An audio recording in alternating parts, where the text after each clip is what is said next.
पर बने रहें। धन्यवाद।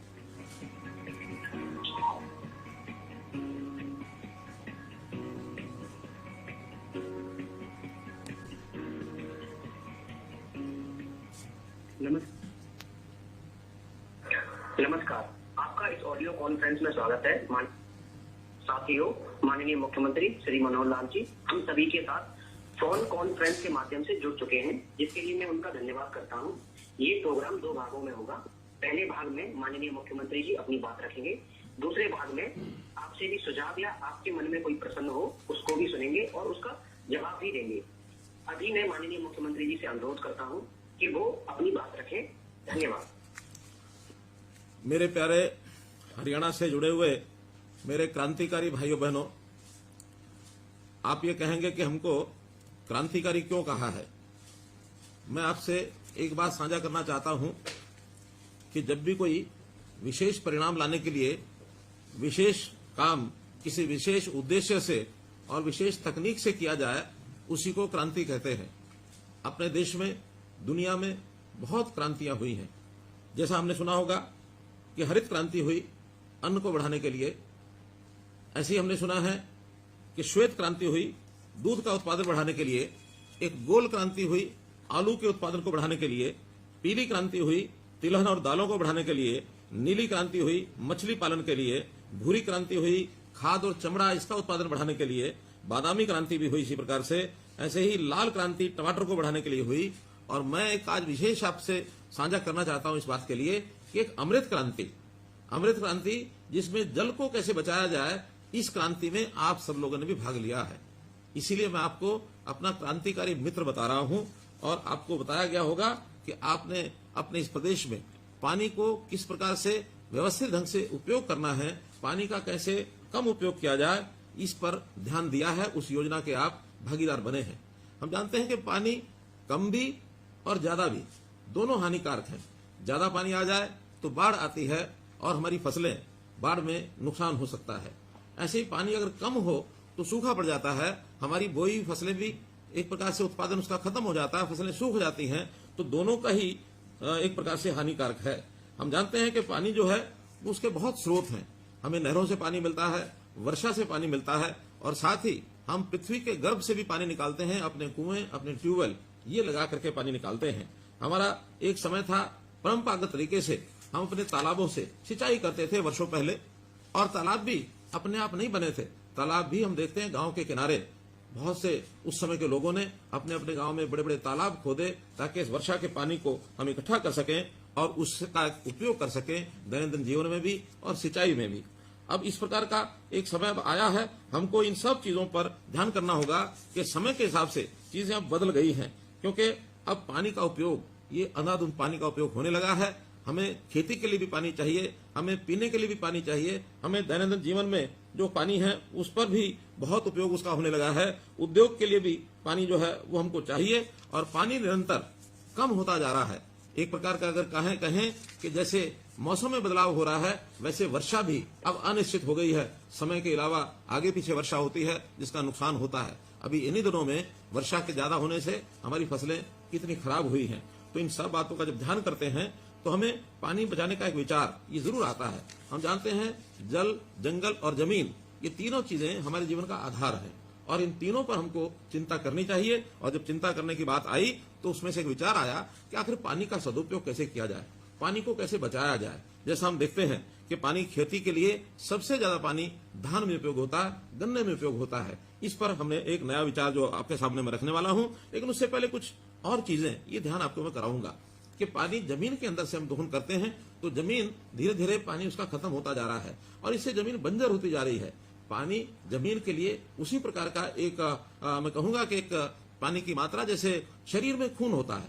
अगर हट्टा कट्टा रिष्ट पुष्ट बलशाली शरीर, उसमें से खून की कमी हो जाए तो शरीर क्षीण होता चला जाता है, कमजोर होता चला जाता है, शरीर में ताकत नहीं रहती है। ऐसा ही अगर हम जमीन में सोचते हैं तो जमीन का जब पानी हम एक सीमा से अधिक निकालते हैं तो जमीन भी धीरे धीरे गैर उपजाऊ हो जाएगी, बंजर हो जाएगी।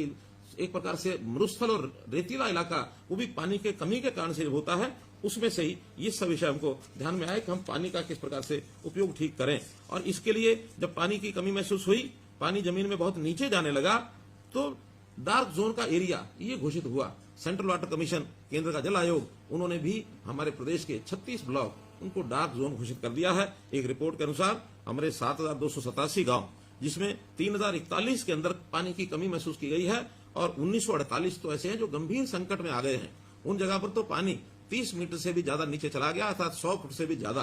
तो ऐसे जो गंभीर संकट के गांव हैं, उनमें भी पानी की व्यवस्था कैसे ठीक की जाए, तो इसी के लिए मैं ये कहूंगा कि सरकारी जो तंत्र है वो हरकत में आकर के जो कई चीजें हमने की हैं, उसके अंदर जैसा केंद्र में जल आयोग है, ऐसे हमने प्रदेश में भी प्रदेश जल संसाधन प्राधिकरण ये बनाया है और उनको कहा है कि पानी का नियंत्रण ये कैसे किया जाए, पानी का सदुपयोग ये किस प्रकार से हो, और खास करके जिस पानी का हम उपयोग कर लेते हैं और जो पानी खराब हो जाता है, गंदा हो जाता है, उसको भी कैसे सफाई करें, कैसे हम एसटीपी सीवरेज ट्रीटमेंट प्लांट लगाएं, कैसे वेस्ट वाटर ट्रीटमेंट प्लांट लगाएं और उसका उपयोग दोबारा से रीयूज उसको कहना है, दोबारा उपयोग करने के लिए उसको लेकर आए। आपकी जानकारी के लिए हमने करोड़ों रुपए लगा करके 200 एसटीपीज लगाए हैं और इसका लगभग 700 क्यूसेक पानी ये हम इसको दोबारा से उपयोग कर रहे हैं और इसमें चाहे वो हमारी इंडस्ट्री में काम आता है, चाहे वो बागवानी में काम आता है, खेती में सिंचाई के लिए भी उसका उपयोग कर रहे हैं। तो एक बड़ी जिसको कहना चाहिए बड़े कदम इसके लिए उठाए जा रहे हैं। और इस नाते से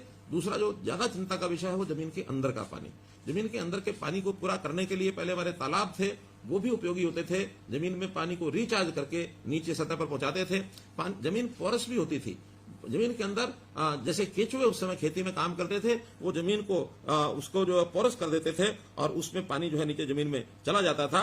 लेकिन अब हम देखते हैं जैसे केमिकल का जो खाद हमने उपयोग करना शुरू किया है, तब से मिट्टी की परतें, ऊपर की परतें और वो सख्त होती जा रही हैं और वो ठोस हो गई हैं। सख्त होने से जमीन में वर्षा का पानी भी जो है वो रिश्ता नहीं है, तो उस रिसाव के ना होने के कारण से नीचे पानी नहीं जा रहा है। हमने इसके लिए कुछ प्रयोग करने शुरू किए हैं, जैसे रिचार्ज वेल, जैसे पानी जमीन के अंदर वर्षा के दिनों में कैसे जा सके, लगभग 1000 रिचार्ज वेल ये हमने बनाए हैं। इसी प्रकार नई झीलें और जो पुरानी झीलें हैं और तालाब है उनको साफ करने का काम, नई झीलें बनाने का काम ये हमने किया है। इसके लिए हरियाणा में तालाब प्राधिकरण ये भी हमने बनाया है। लगभग 8000 तालाब हैं, उसको कैसे स्वच्छ किया जाए, कैसे उसकी सुंदरता बढ़ाई जाए, कैसे उसके पानी का उपयोग माइक्रो इरिगेशन के नाते हम उपयोग कर सकते हैं। तो इस प्रकार से ये सारे कदम और हमने उठाने शुरू किए हैं। मित्रों, पानी जो है वो बचाना बहुत जरूरी है। जैसे बताया कि पानी के बिना जमीन सूनी हो जाएगी। हम हमेशा अपनी जमीन को बचाने का काम करते हैं, इकट्ठा करने का काम करते हैं, सपने लेते हैं कि हमारे बाद हमारे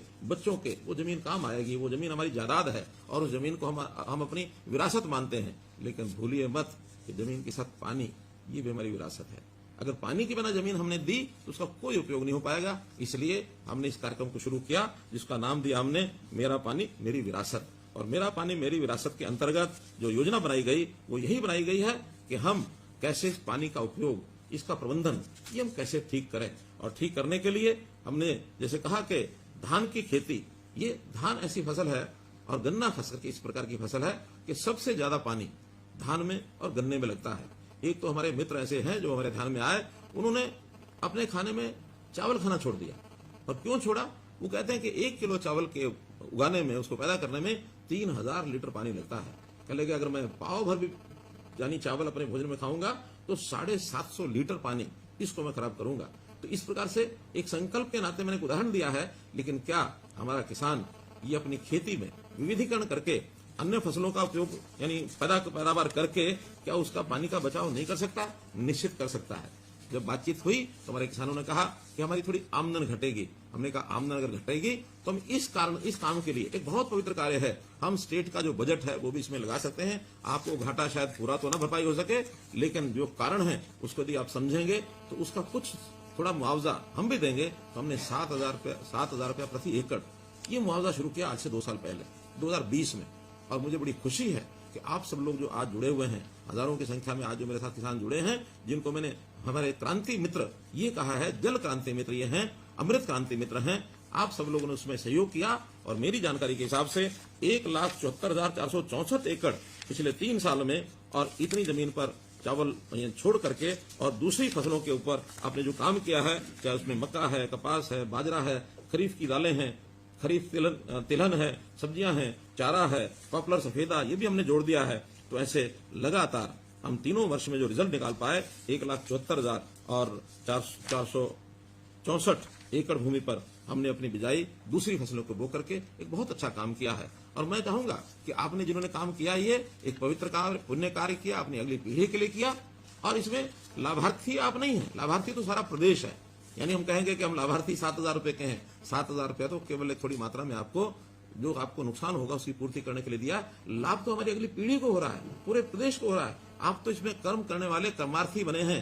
कर्म करना ही हमारे लिए बहुत श्रेष्ठ जो काम है वही है। हम कर्म करते जाएं, फल तो जिसको लेना होगा हमें मिलेगा या किसी और को मिलेगा, इसकी चिंता नहीं करनी चाहिए। लेकिन निश्चित रूप से ये एक फलदायी कार्य है, इसको हमको अपने आप को भी करना है और बाकी लोगों को भी इसके लिए कराना है।